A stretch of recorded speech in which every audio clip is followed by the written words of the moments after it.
El nombre de esta charla es Quitando el anatema de nuestras vidas. Ajerem Mejaienu. Quitando el anatema de nuestras vidas. O sea, sería la eliminación de la maldición de nuestras vidas. Ustedes recordarán en Deuteronomio capítulo 7, versículo 26, lo han leído, dice, y no traerás cosa abominable a tu casa para que no seas anatema. Del todo la aborrecerás y la abominarás porque es anatema. Bueno, este primer versículo que vamos a considerar nos determina varias cosas importantes. En primer lugar, obviamente, la existencia de las llamadas cosas abominables. Fíjense que dice, no traerás cosa abominable a tu casa, ¿sí? Y dice que esto abominable, ¿verdad? Es algo que nos puede conducir a un anatema, es algo detestable, como diríamos en hebreo.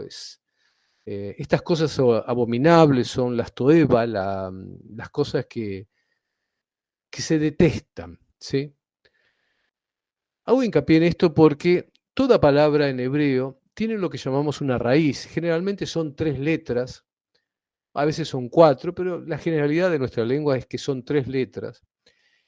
Y con esas 3 letras que forman la raíz de una palabra, se forman otras palabras que están relacionadas con esto.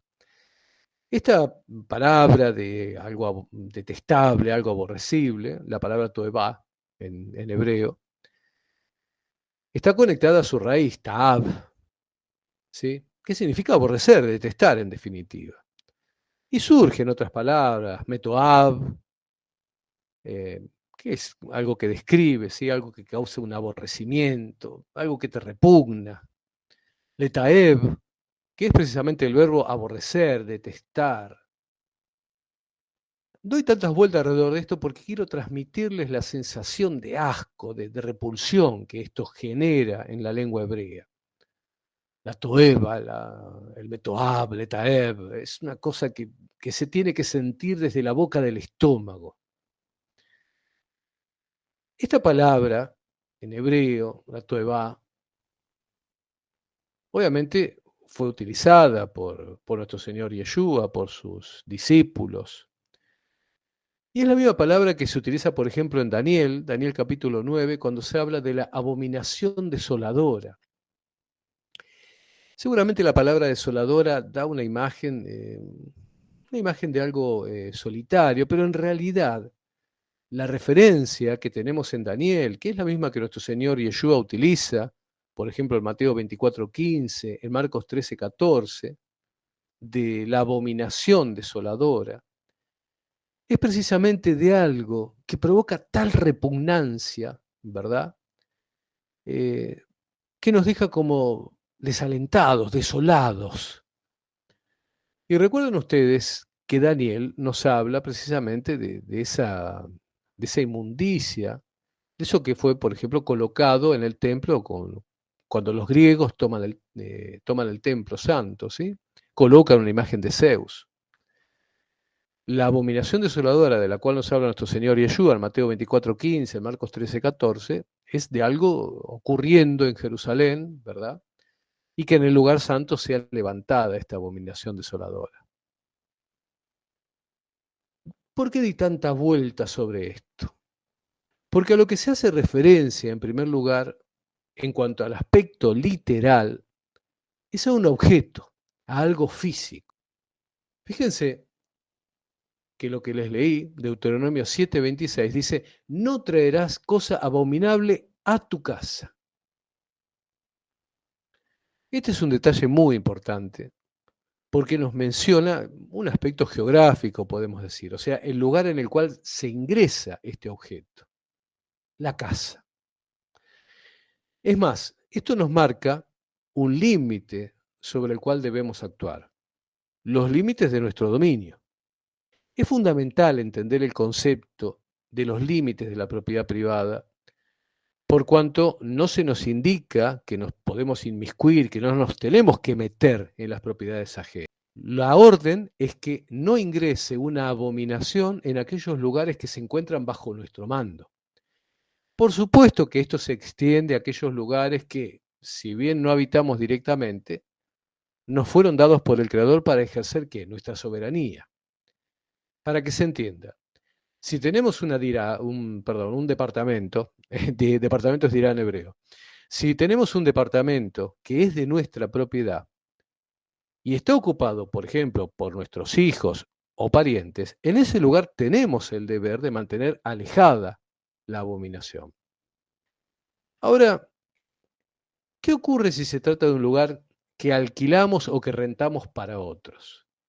Bueno, la cuestión aquí es que la autoridad sobre el lugar se cedió temporariamente a otros, por lo que durante el tiempo en el cual este bien, por ejemplo un departamento, que lo hemos alquilado, está fuera de nuestra órbita de decisión, y bien, no nos corresponde realizar observaciones. Ahora, en esto es importante no olvidar que en todo el mundo, cuando se alquila una propiedad, el propietario tiene el derecho de conocer y aceptar o no el uso que a esa propiedad se le va a dar. Piensen en una situación socialmente más burda, más notoria, como sería, por ejemplo, que alguien nos alquile una propiedad para usarla como una guardería de niños y que por cuestiones de mercado deje de ser rentable usarla como guardería de niños y los inquilinos, las personas que nos alquilaron, pretenden dedicarla a una casa de citas. Es evidente que si el inquilino modifica el destino para el cual la alquiló o le da un uso irregular, el contrato de alquiler o arrendamiento se puede terminar. Pero esto, por ejemplo, no se puede hacer si resulta que los inquilinos tienen prácticas religiosas particulares de las cuales nosotros no sabíamos. O sea, por ejemplo, si le alquilamos a una pareja y resulta que ésta realiza ritos umbanda, no tendríamos forma de objetar el alquiler, porque se trataría de cuestiones que hacen a la esfera íntima de esas personas, aun cuando traigan ídolos afrobrasileños. Sí podríamos objetar en el caso de que se realicen actividades religiosas que requieren la autorización estatal, como por ejemplo usar una dependencia del lugar que le alquilamos, qué sé yo, la cochera, el garage, para instalar una sucursal o un anexo de una iglesia. Por esto, también resulta importante tener en cuenta estas cuestiones a los fines de saber qué destino se le va a dar a una propiedad nuestra, aunque esto sea temporario. Ahora, estas cuestiones, por supuesto, son un poco extremas, pero nadie tiene una prohibición de tener más de una propiedad. Tranquilamente puede alguien mejorar de fortuna o puede dividir una propiedad que tiene y alquilar una parte y se puede dar esta situación. Imagínense que les vengan a ustedes como líderes espirituales y les digan, pastor, hermano, líder, diácono, mire, yo le alquilé una casa, un departamentito que tengo a una pareja y resulta que estos son un banda y pusieron adentro de la casa, pusieron imágenes de sus demonios, de sus dioses. ¿Qué hago? ¿Los puedo echar? Y no, no los podés echar. No por cuestiones legales y además porque, como dije, eso ha salido de tu esfera de decisión. Ahora, si ellos lo habían alquilado para un motivo determinado y resulta que lo alquilan para instalar una sucursal de un rito Umbanda, bueno, ahí se cambió el destino con el cual te lo habían alquilado y sí, uno puede ir a cuestiones legales para que esa gente se vaya. Y tenemos también la responsabilidad de hacerlo, ¿sí? Estemos de acuerdo. Pero como dije, estas son cuestiones un poco extremas que también las tenemos que tener presente. Volvamos a la situación sencilla de lo que ocurre en nuestras casas, en aquellos lugares que se encuentran bajo nuestro poder inmediato.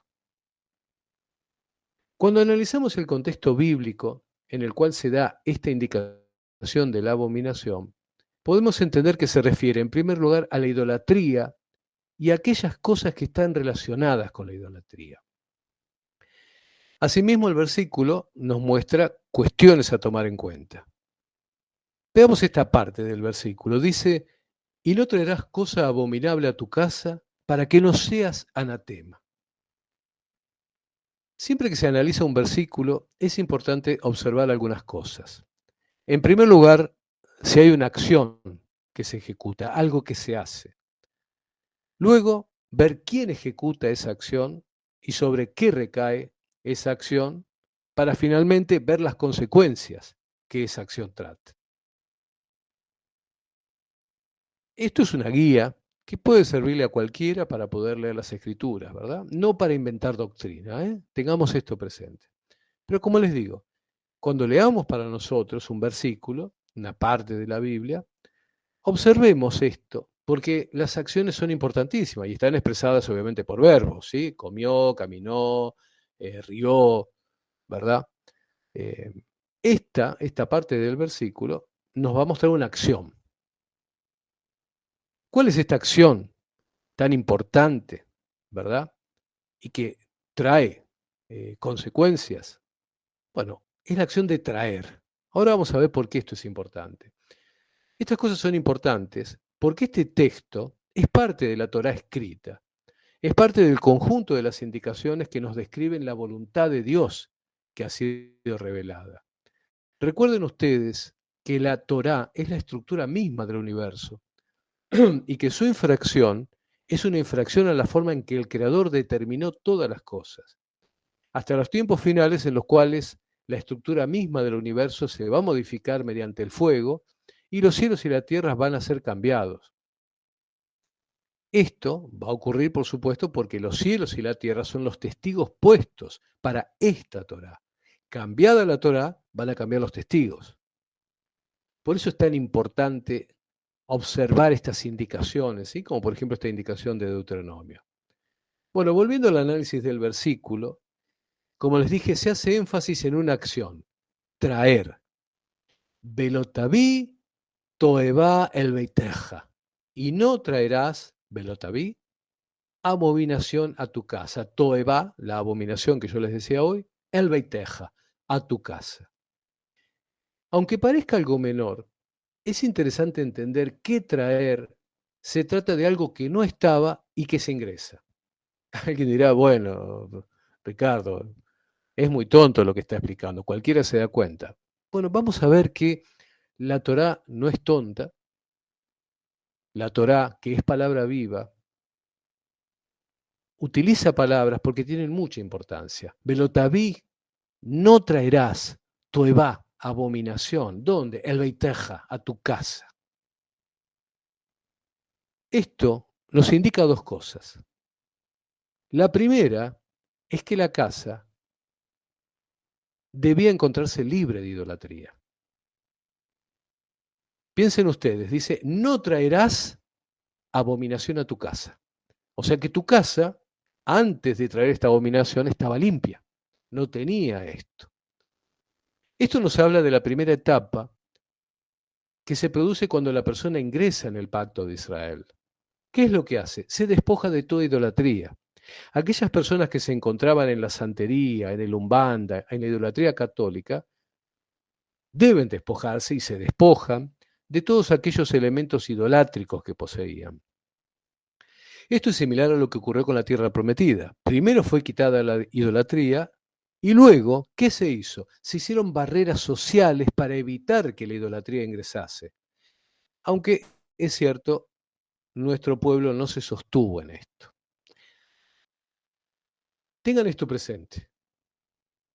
En primer lugar, cuando el pueblo de Israel ingresó en la tierra prometida, lo primero que debió hacer fue desterrar la idolatría. Derribar los lugares altos, derribar los altares, derribar los árboles que habían sido establecidos para idolatría, romper, quemar, destruir todo esto. Que es lo mismo que una persona, como digo, hace cuando ingresa en el pacto. Pero luego fue necesario, como digo, establecer determinadas barreras sociales, religiosas, para que la idolatría no vuelva a ingresar.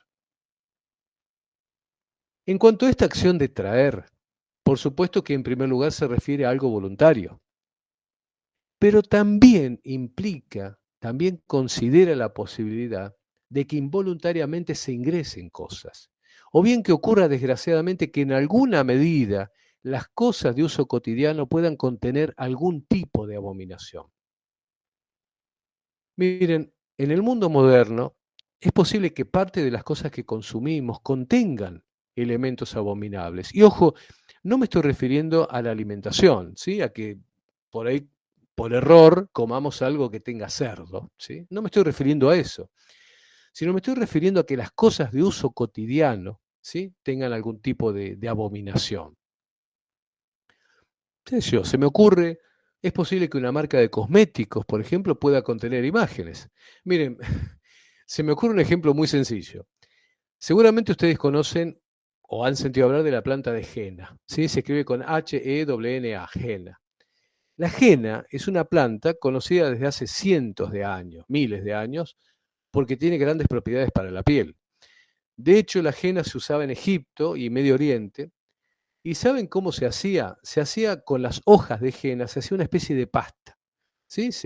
Con agua se moldeaba una pasta con las hojas de henna y esa pasta se colocaba en la piel. Cuando la pasta de henna se secaba, dejaba dibujos similares a los que se consiguen con los tatuajes. Por eso es que, por ejemplo, se utilizaban esos dibujos que quedaban con la henna en las momias egipcias. Entonces, piensen en esto que les dije. En el antiguo Egipto se usaba una pasta hecha con las hojas de henna. Esa pasta colocada en la piel, cuando se secaba, dejaba figuras, ¿sí? Dejaba figuras como similares a lo que hoy diríamos tatuajes. Y esas figuras mismas se utilizaban para ornamentar momias egipcias. Entonces, aunque parezca una locura, imagínense que una marca de jabones, tomando en cuenta esto, como una cuestión de marketing, por ejemplo, incluya dibujos egipcios, ¿sí? Dibujos de los dioses egipcios, que no quiero nombrar, en, por ejemplo, el jabón de tocador. Bueno, uno, al comprar un jabón de tocador de estos, por ejemplo, estaría ingresando esa imagen idolátrica. Como digo, no sería casual que alguna marca de productos de tocador use imágenes egipcias o similares para el empaque de esos productos y que al comprarlo estemos ingresando idolatría sin ningún tipo de intención. Ahora, ¿por qué estoy diciendo esto? No tenemos que ingresar en la locura y el temor de pensar que nos transformamos en malditos por comprar un jabón de tocador, ¿sí? No, no estoy llegando a esa locura. No estoy apuntando a eso. Simplemente estoy apuntando a que las cuestiones concernientes a la fe tenemos que tomarlas con seriedad, pero en paz, sin enloquecernos ni enloquecer a otros, sin fanatizarnos. Por supuesto que si podemos elegir entre un jabón que tiene una imagen de rosas en su packaging y uno que tiene un dios egipcio, ¿cuál van a elegir? Y por supuesto, aquel que tiene la imagen de rosas. Pero fíjense que este versículo, ¿sí? Si lo continuamos analizando, nos dice, Beaitajerem kamohu, para que no seas anatema como ella. Recuerden cómo venimos, ¿sí? No ingreses anatema a tu casa, ¿sí? No ingreses algo abominable, algo aborrecible. ¿Por qué? Beaitajerem kamohu, para que no seas anatema como ella. Esto es muy interesante, porque nos está diciendo que ese objeto de idolatría es de por sí maldito. Y se nos dice que si lo ingresamos en nuestra casa, también nos volveremos malditos como ese objeto. Observen por favor lo serio de la cuestión. Es el mismo objeto, en el mismo objeto, perdón, existe algo que provoca un desenlace espiritual. Y acá se unen dos cuestiones. Por un lado, nuestra acción, nuestra voluntad, eso de traer a nuestra casa. Y por otro lado, el mismo objeto, o sea, lo material, la materialidad. ¿Sí? ¿Se entiende lo que estoy diciendo? Por un lado se une a nuestra voluntad, a algo espiritual, nuestra decisión de ingresar ese producto, esa cosa a nuestra casa, esa cosa abominable. Y por el otro, el mismo objeto, lo material. ¿Por qué se atiende a nuestra acción? Porque ante todo, si hacemos eso, estamos cometiendo una infracción a un mandato claro de Elohim. Él nos dice, no traigas.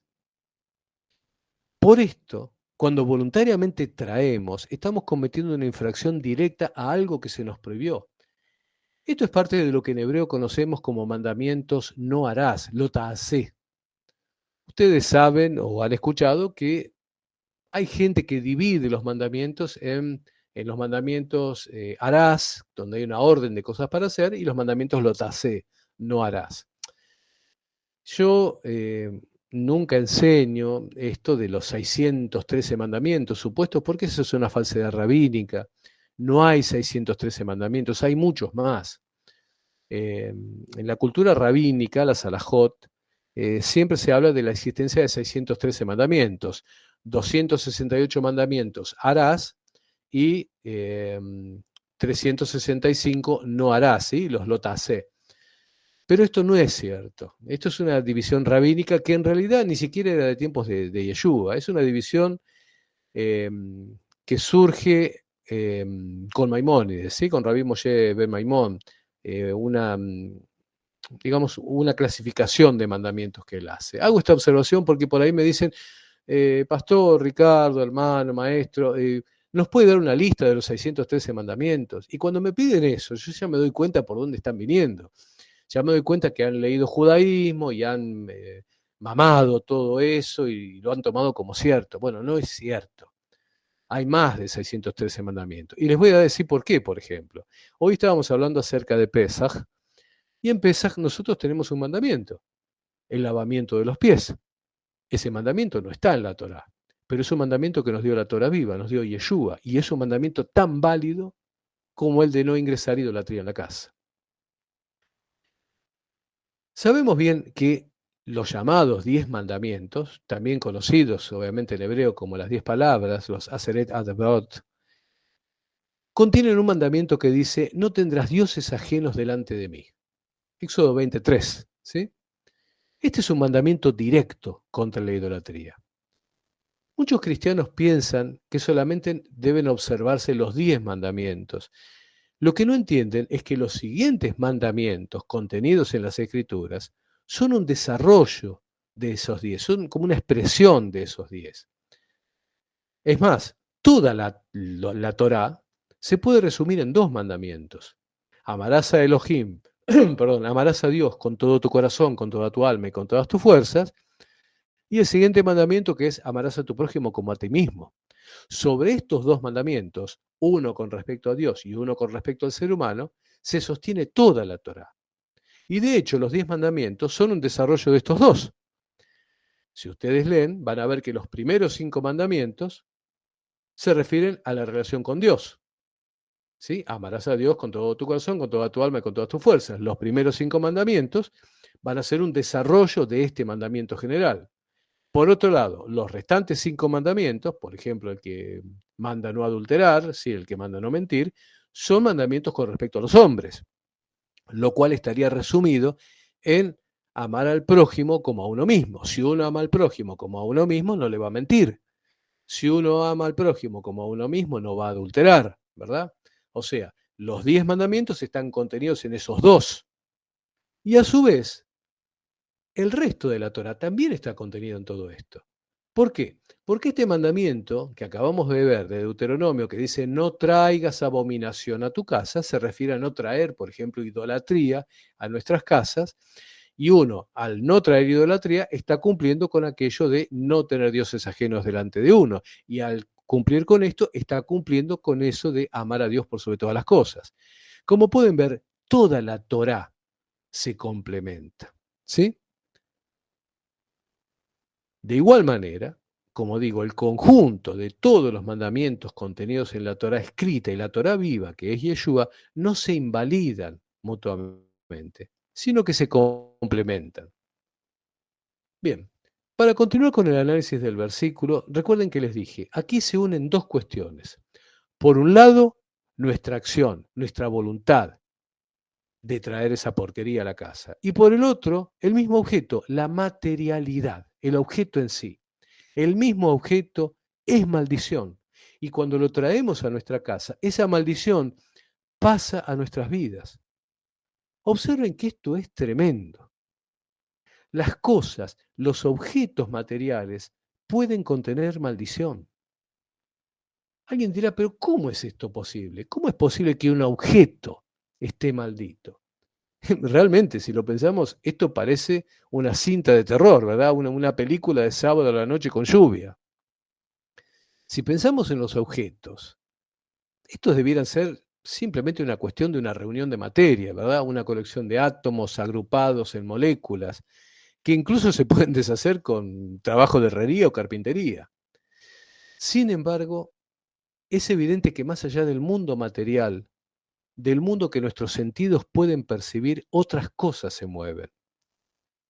Piensen, por favor, en Apocalipsis capítulo 9, versículo 20. Dice, y los otros hombres que no fueron muertos con estas plagas, ni aun así se arrepintieron de las obras de sus manos, ni dejaron de adorar a los demonios y a los ídolos de oro y de plata y de metal y de piedra y de madera, los cuales ni pueden ver, ni oír, ni andar. Este texto de Apocalipsis 9:20 nos dice que los objetos materiales, obviamente, no se pueden manifestar naturalmente porque son solamente eso, materia. Sin embargo, detrás de ellos, o en una instancia espiritual que nuestros sentidos no perciben, se mueven fuerzas oscuras, tinieblas, y esa inmundicia los impregna. Nuevamente, alguien podría preguntarse, pero ¿cómo es esto posible? Bueno, por supuesto que no trato de inventar cuestiones espirituales, pero piensen en pasajes que la propia Biblia nos trae. Josué 24:27. Y dijo Josué a todo el pueblo, he aquí, esta piedra servirá de testigo contra vosotros, porque ella ha oído todas las palabras que el Señor ha hablado con nosotros. Será pues testigo contra vosotros, para que no mintáis contra vuestro Dios. Este pasaje de Josué 24:27, lo recuerdo por si alguien lo quiere anotar, está en el contexto del discurso de despedida de Josué al pueblo de Israel justo antes de su muerte. El versículo literalmente dice en hebreo, Kihi shama et kol imrei Yahweh. Kihi, Kihi sería el femenino, Kihi shama, porque ella escuchó, Kihi shama et kol imrei Yahweh, porque ella escuchó todo esto que va a testificar en contra de Israel. O sea, que la piedra que erige Josué escuchó.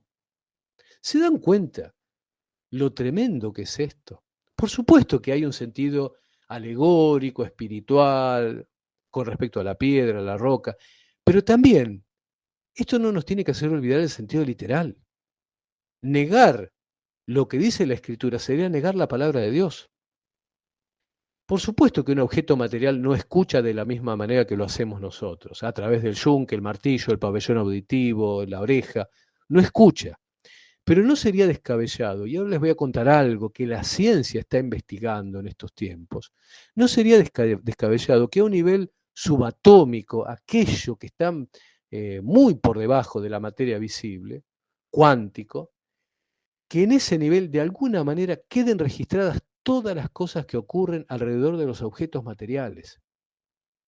Y les comento, en esto están las investigaciones de una parte de la ciencia física, ¿sí? Las que investigan los llamados qubits, pero no me quiero ir a esos temas, ¿verdad?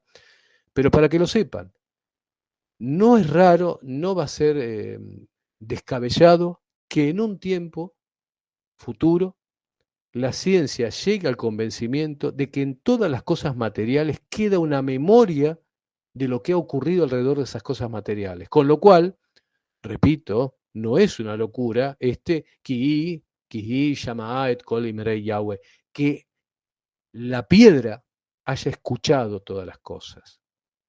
Ahora, ¿por qué traigo a colación esto? Recuerden ustedes lo que dijo el propio Yeshua, Lucas 19:40. Él respondiendo les dijo, os digo que si estos callaran, las piedras clamarían. Es más, recuerden un pasaje tan significativo para ustedes, para mí, para todos los que guardamos la Torá. Deuteronomio 30:19 dice, a los cielos y a la tierra llamo por testigos hoy contra vosotros. ¿De qué forma todos los objetos y cosas de la creación pueden llegar a ser testigos si no existiese la posibilidad de que tengan algún tipo de memoria, de registro de lo que ha sucedido. Bueno, poniendo en limpio las cosas, pensemos en esto. ¿Qué tipo de actividad percibe un ídolo? ¿O qué tipo de actividad lo impregna? ¿Sí? Estamos hablando de una abominación, de un ídolo, de algo abominable que ingresa en nuestras casas. ¿Qué tipo de actividad lo impregna? Piensen ustedes, ¿qué tipo de oraciones se desarrollan al lado de un objeto de culto idolátrico? Miren qué terrible lo que voy a decir. ¿De qué memoria se encuentra impregnada, por ejemplo, la materia de un altar donde se han sacrificado niños? Aunque sea horrible, pensemos en el miedo, en el llanto, en el dolor, en los gritos de angustia. Miren, para que se pueda percibir un poco lo salvaje de la situación, voy a dar un ejemplo con las bestias sacerdotales aztecas. Y lo digo con todo énfasis. Hoy hay personas y grupos que se desviven por reivindicar la cultura de los pueblos originarios, la religión de los pueblos originarios. Bestias. Otra cosa no se puede decir. Bestias. Mataban salvajemente niños, destrozaban el cuerpo de mujeres, cortaban en parte a hombres mientras estaban vivos. Les voy a dar un ejemplo. Había un dios que tenían los aztecas, los voy a nombrar simplemente por cuestiones de docencia. ¿Por qué digo estas cosas siempre que nombro un dios? Porque está prohibido nombrarlos, excepto cuando lo hacemos para enseñar, ¿sí? Quizás alguien alguna vez se preguntó por qué siempre digo esto, siempre hago esta aclaración cuando nombro a algún dios extraño, y es por ese tema, porque eh, los maestros tenemos la orden de no nombrar a esos seres inmundos, pero sí los podemos nombrar cuando estamos enseñando. Como les decía, un dios azteca era, por ejemplo, el dios de la lluvia, Tlaloc se llamaba. Para este dios se sacrificaban niños. ¿Saben por qué los aztecas sacrificaban niños a este dios? Porque este era el dios de la lluvia, y estos decían que las lágrimas de los niños atraían la lluvia. Otra de las cosas que hacían, por ejemplo, los sacerdotes aztecas, era extraer los corazones de personas que iban a sacrificar. Y este era uno de los métodos más comunes. La víctima era llevada a la cima de un templo, ¿sí? Unas pirámides, de esos templos piramidales, con un cuchillo de obsidiana. Los sacerdotes le abrían el pecho a la persona y extraían el corazón aún latiendo. Fíjense lo que estoy diciendo, ¿eh? Recuerden que el corazón late, ¿sí? Le abrían el pecho a la persona, tomaban el corazón, que el corazón seguía latiendo, y se lo arrancaban. ¿Qué hacían con ese corazón? Lo ofrecían a los dioses y arrojaban el cuerpo de la persona por las escaleras del templo. Estos sacerdotes aztecas usaban un cuchillo, un instrumento de piedra que era conocido como tecpal.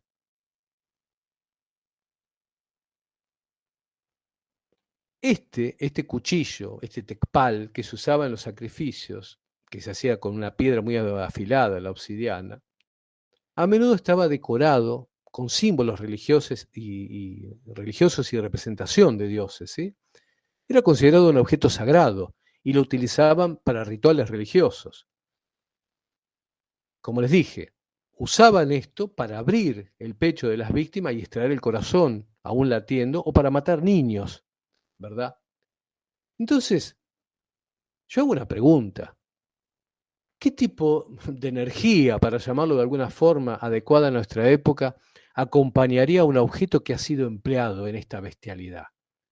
¿Qué gritos de dolor, de angustia, de miedo quedaron impregnados en él? Yo pienso que puede resultar interesante mostrarles algo acerca de cómo en la actualidad esto también sigue existiendo. Permítanme compartirles una pantalla. Este primer dibujito que dice quién es Tlaloc, esto lo saqué de una página que supuestamente es para educar niños, ¿sí? Educar niños en los conocimientos de los pueblos originarios y toda esa basura. Fíjense en esto. Esta es una imagen caricaturizada del dios el dios de una imagen azteca del dios Tlaloc. Y aquí un niñito, ¿sí? O una niñita, no sé, con una especie de micrófono, ¿sí? Con forma de cosa azteca, como que lo está entrevistando. Pero realmente me surgen decir palabras terribles para esto. Tan bestia puede ser la persona que hace este dibujo. Este engendro maligno, que algún día su memoria será borrada cuando la gehenna los queme a los demonios, a este ser inmundo, a este demonio, llamado Tlaloc, se le ofrendaban niños. ¿Cómo a alguien se le ocurre hacer historietas para enseñarles los famosos pueblos originarios a los niños, que eran precisamente las víctimas de estas inmundicias? Les voy a mostrar otra imagen. Este también es Tlaloc, ¿sí? Tatuado en el hombro de una persona. Imagínense que acá ni siquiera están teniendo un ídolo de madera o de piedra, directamente se lo tatúan en el brazo.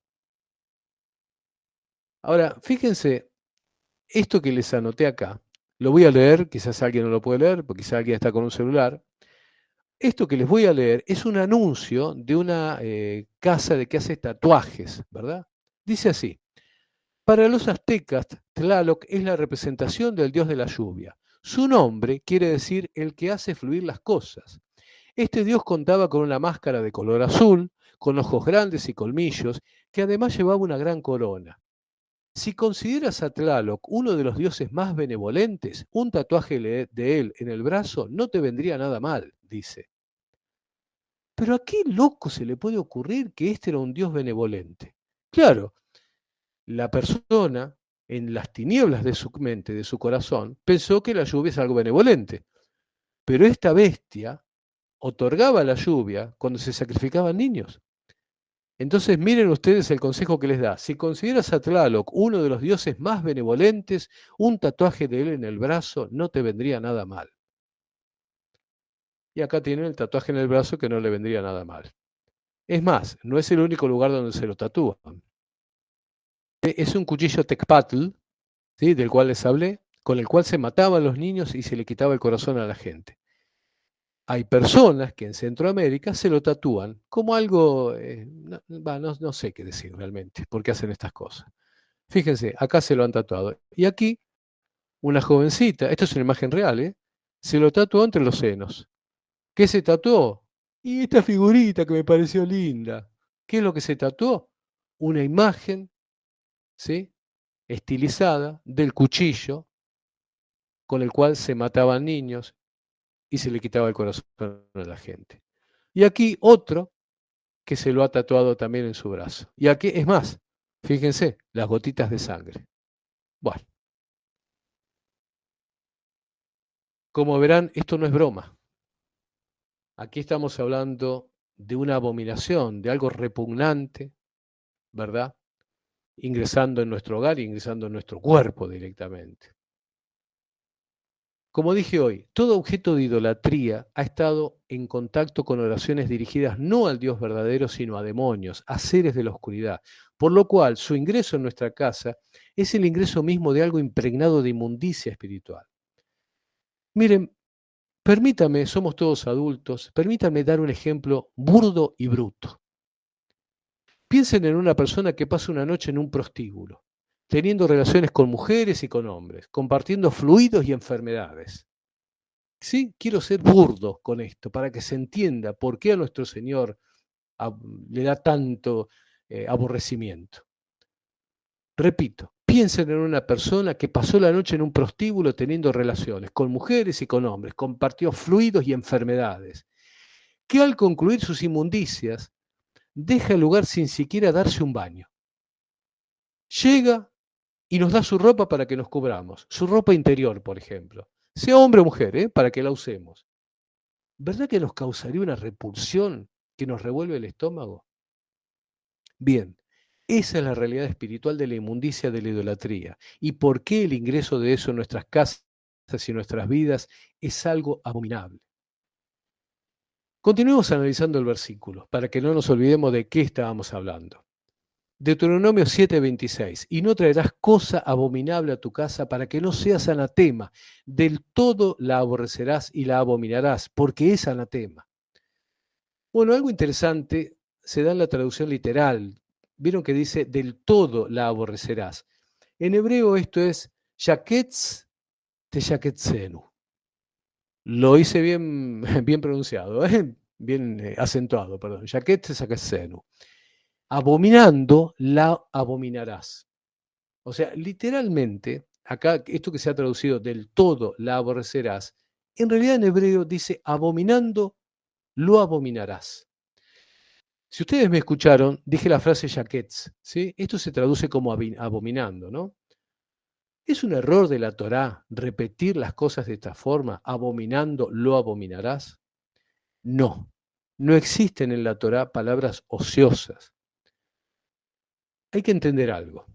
Esto que estoy diciendo no es para que cualquiera se crea de repente capacitado para bucear en las escrituras y encontrar patrones, encontrar mensajes ocultos, porque no son ni maestros ni llevan la circuncisión para ser depositarios de la Torá.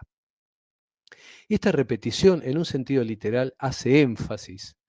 Por esto es que cuando Casiodoro de Reina lo tradujo al castellano como del todo la aborrecerás, ¿sí? Lo hizo tratando de acentuar esto. Pero en un sentido espiritual, esto de que en hebreo se diga abominando lo abominarás, nos habla de que el proceso de abominar la idolatría tiene dos etapas. Una primera etapa en la cual se destierra la abominación de nuestros hogares y se impide su reingreso en el plano material. Y una segunda etapa en la cual se destierra por completo la idolatría de nuestras mentes y corazones y se levanta una barrera espiritual para que ésta no vuelva a ingresar en nosotros. Miren, en muchos pasajes de la Torá se habla de la casa. Cuando se habla de la casa en muchos pasajes, espiritualmente se está hablando de nuestro interior, de nuestra casa espiritual. Recuerden ustedes, hay un mandamiento en Deuteronomio 22, versículo 8, dice, cuando edifiques casa nueva, le harás un muro a tu azotea para que no traigas culpa de sangre sobre tu casa si alguno cayera de ella. En la cultura judía siempre entendimos esto como una obligación de limitar aquello que enseñamos en virtud de que no todas las personas se encuentran preparadas espiritualmente para recibir todo. Nosotros somos como recipientes, como barro en las manos del alfarero. Cuando un recipiente no está preparado para recibir determinados contenidos, lo que ocurre es que primero se raja y después se rompe. Lo mismo ocurre con la mente, lo que diríamos el corazón en términos bíblicos. No todo el mundo está preparado para todo. Esto no es un invento de Ricardo. Acuérdense las palabras de Pablo. De manera que yo, hermanos, no pude hablaros como a espirituales, sino como a carnales, como a niños en Cristo. Os di a beber leche y no vianda, porque aún no erais capaces, ni sois capaces todavía. Esto es 1 Corintios 3, versículos 1 y 2. Pablo era muy consciente del peligro que representa la enseñanza cuando no es adecuada al receptor. Miren, recuerdo, ya lo dije esto, pero me disgusta y recuerdo, hace unos días tuve el disgusto de ver un video que una jovencita que se autoelevó a la condición de maestra de la Torá hizo un video y esta jovencita se ve que aprendió cosas sueltas de Kabbalah en internet e hizo un video explicando secretos de las profecías. ¿Quién le dijo que tenía que hacer esto? Claro, obviamente consiguió muchos likes y seguidores y seguramente el dinero que acompaña a estas cosas. Pero ¿quién dice que todas las personas estaban preparadas para oír lo que expuso? ¿Quién dice quizás que eso no generó que personas que se creían capacitadas para descubrir los misterios de la Biblia se pusiesen a escudriñar cosas que no deben y que terminan negando a Yeshua? Esta jovencita no conoce la Torá. Si la conociese, se habría colocado un cerco a su cabeza, habría puesto un límite. Pero claro, seguramente escuchó una voz que le dijo que serían abiertos sus ojos y sería como Dios sabiendo el bien y el mal. No voy a dar el nombre de esta jovencita, pero quizás en los comentarios de este video alguien lo diga y alguien diga a qué video me refiero. Y sirva esto para llamarla a la reflexión y que dejen de hacer esas cosas que hacen, buscando conseguir likes y yendo a la cuestión conspirativa y oculta, porque pueden hacer que la gente caiga y que finalmente esa sangre sea sobre ella. Bueno, retomando lo que decía acerca del versículo de Deuteronomio 7:26. Cuando se habla de que no ingrese la idolatría en nuestras casas, se encuentra presente la orden de que no ingrese la idolatría en nuestras mentes. ¿Por qué? Porque la infección nos haría malditos también a nosotros. Y a partir de acá ingresamos en un aspecto tremendo, la impureza espiritual, la contaminación que surge en nuestras vidas a partir de los objetos. Y seguramente esto puede sorprender a más de uno, porque por lo general consideramos que solamente aspectos espirituales pueden comprometernos espiritualmente.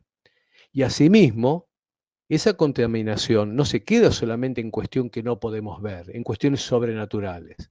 Se traslada al mundo físico. Una vez más, recordemos el texto para que nos quede bien grabado. Deuteronomio 7:26. Y no traerás cosa abominable a tu casa para que no seas anatema. Observemos lo último. Ser anatema. Beaitá jerem kamohu. Y no seas anatema como ella. O sea, como la cosa que se trajo. El jerem, el anatema, es una cosa consagrada al mal, a la idolatría, a la muerte, que asimismo tiene la propiedad detestable de conducir a que la persona, aquella persona que lo ingresa a su casa, a su ámbito restringido, a un sector de autoridad, lo infecta, de tal forma que termina destruyendo a esa persona. Recuerden un texto de Josué, Josué 6, versículos 17 y 18. Dice, y será la ciudad anatema a Yahweh con todas las cosas que están en ella. Solamente Rahab, la ramera, vivirá, con todos los que estén en casa con ella, por cuanto escondió a los mensajeros que enviamos. Pero vosotros, guardaos del anatema, ni toquéis, ni toméis cosa alguna del anatema, no sea que hagáis anatema al campamento de Israel y lo turbéis. Los elementos de Jericó, cualquier cosa de todas aquellas que debían ser destruidas, tenían el poder de trasladar la propiedad, la facultad destructiva al campamento de Israel. Esto es algo que había sido prevenido en Deuteronomio 13, versículo 17. Repito más despacio. Me acelero un poco para que no robarles tanto tiempo. Deuteronomio 13, versículo 17. Y no se pegará a tu mano nada del anatema, para que Yahweh se aparte del ardor de su ira y tenga de ti misericordia y tenga compasión de ti y te multiplique, como lo juró a tus padres. Miren, es interesante que hagamos un poquito de memoria cuando Dios da esa orden. Deuteronomio 13 nos da la referencia de una ciudad que se contaminó con la idolatría, una ciudad extraviada en esa inmundicia. Lo que en hebreo llamamos una Ir Anidahat, una ciudad extraviada. ¿Qué debía hacerse con una ciudad en esas condiciones? Deuteronomio 13, versículos 15 y 16 dice, irremisiblemente herirás a filo de espada a los moradores de aquella ciudad, destruyéndola con todo lo que en ella hubiere, y también matarás a sus ganados a filo de espada. Y juntarás todo su botín en medio de la plaza, y consumirás con fuego la ciudad y todo su botín. Todo ello como holocausto a Yahweh tu Elohim, y llegará a ser un montón de ruinas para siempre. Nunca más será edificada. Miren, este versículo nos otorga muchos elementos que nos indican lo que hay que hacer. Ya sabemos que físicamente todo aquello que esté en nuestra órbita y sea idolatría, sea anatema, tiene que ser destruido.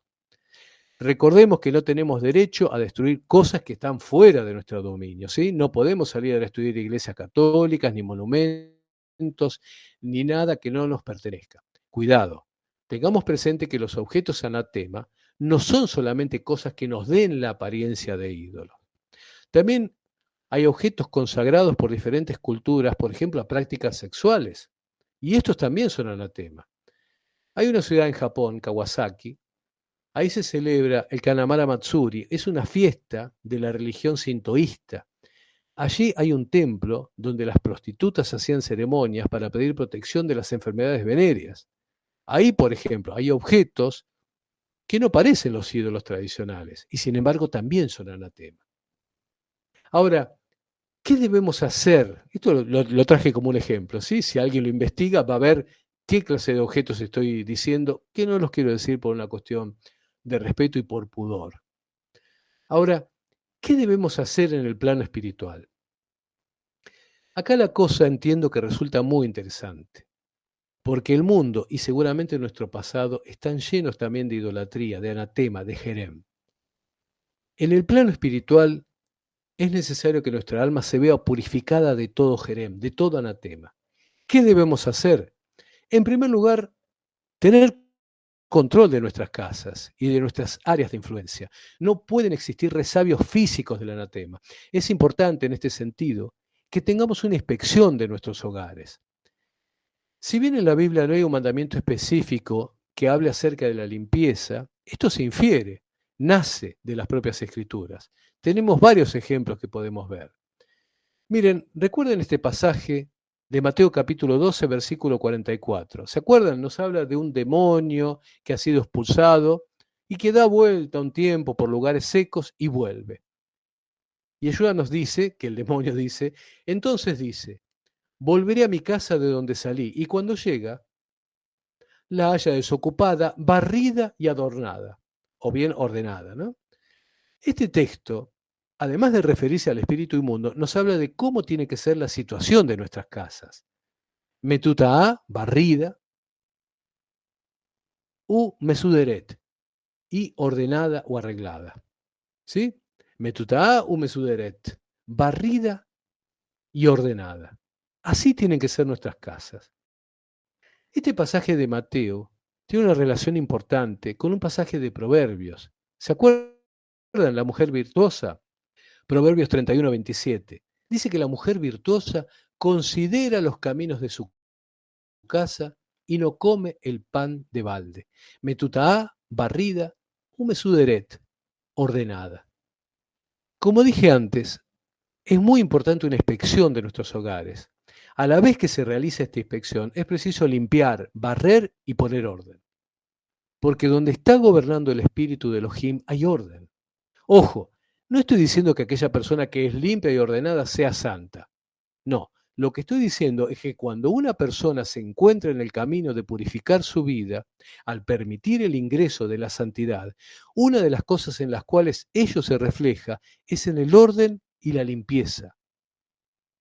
Es más, recordemos con sencillez la primera obra del Espíritu Santo, de Ruach HaKodesh, poner orden en el caos primigenio cuando recorría la faz de las aguas, Génesis 1:2. Entonces, con esta limpieza y orden, con esta inspección en lo físico, es posible que se revele algún anatema escondido o no visto antes. Imagínense que con esta inspección, con orden y limpieza, aparezca entre las cosas olvidadas un crucifijo, un rosario, una tarjetita de algún patrono de iglesia. Recuerden que el mandamiento decía, aborreciendo, aborrecerás.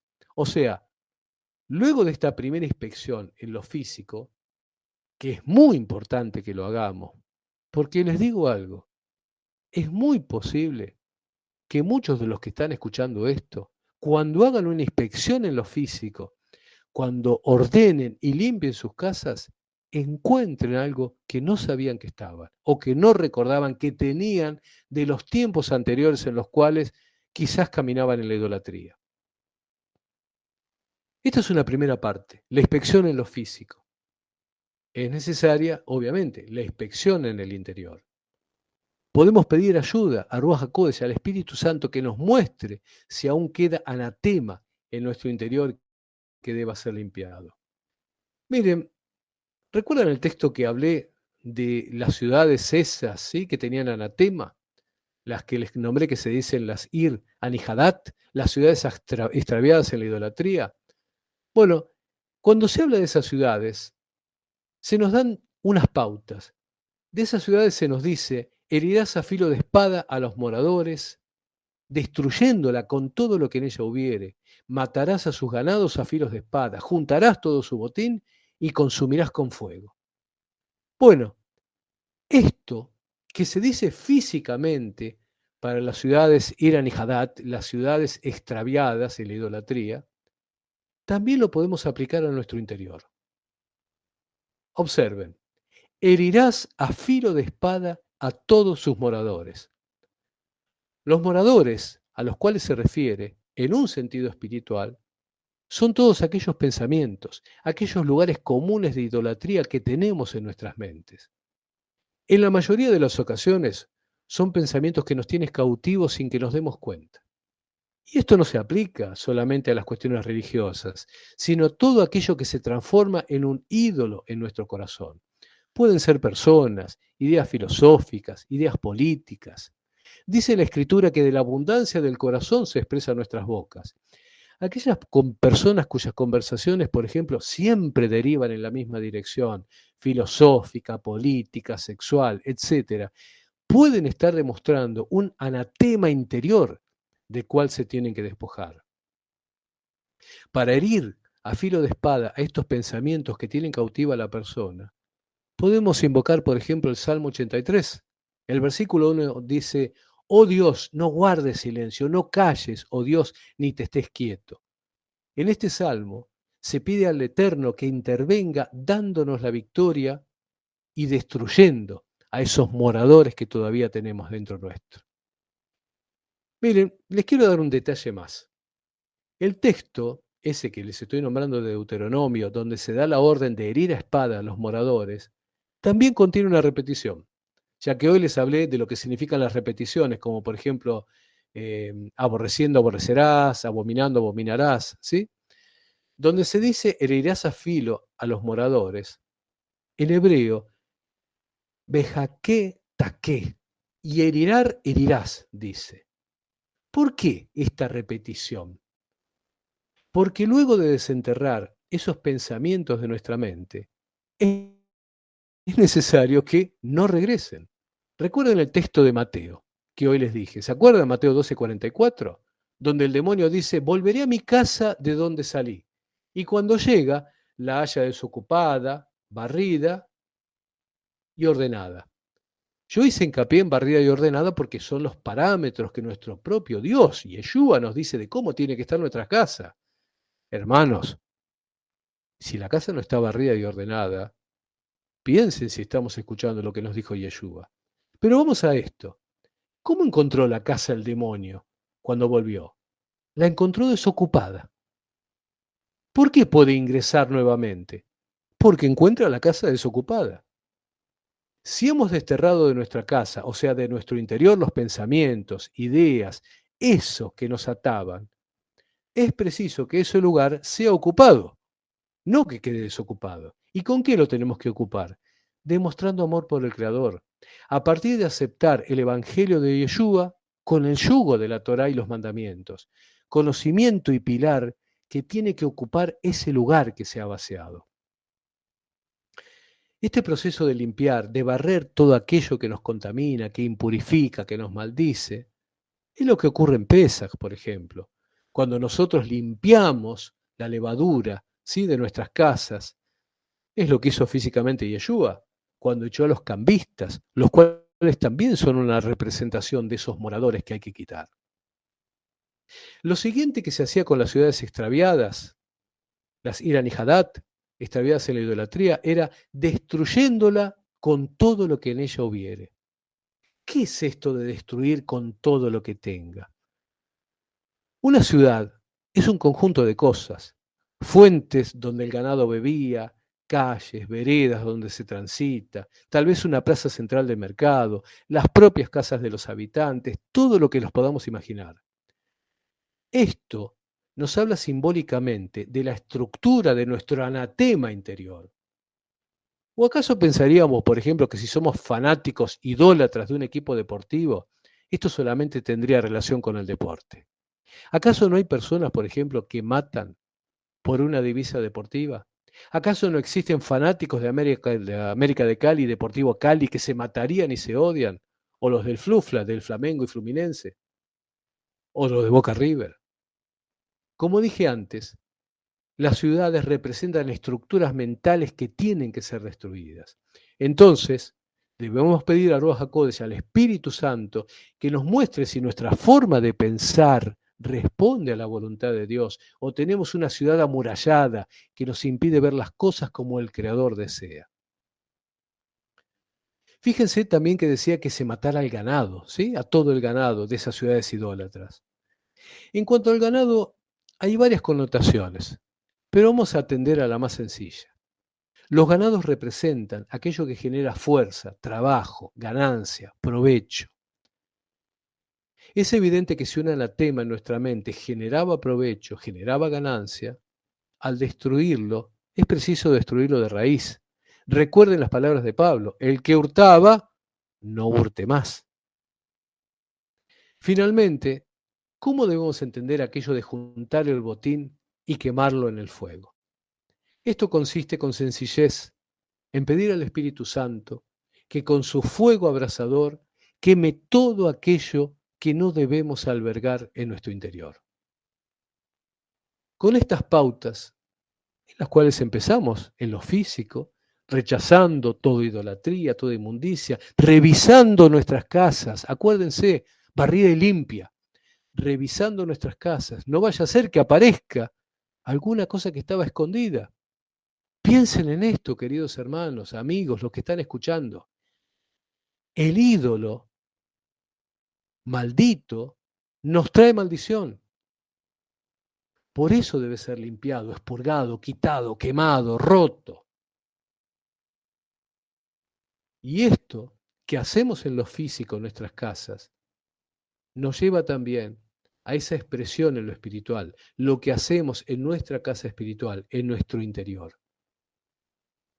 Con estas pautas que he dado, podemos indagar, podemos bucear en nuestro interior, podemos encontrar el anatema gracias a la bendita señal que el Espíritu Santo nos puede dar y pedirle, si es algo espiritual, si es algo interior, que lo queme con ese fuego abrasador que transmite el Espíritu Santo. Pedirle que lo queme, que sea quemado completamente, destruido completamente. Y de esa forma, que nuestra casa interior, que nuestra casa espiritual, barrida y limpia, quede desocupada de toda esa inmundicia. ¿Para qué? Para ocuparla con aquellas buenas, con todo aquello que nuestro Señor Yeshua nos puede dar.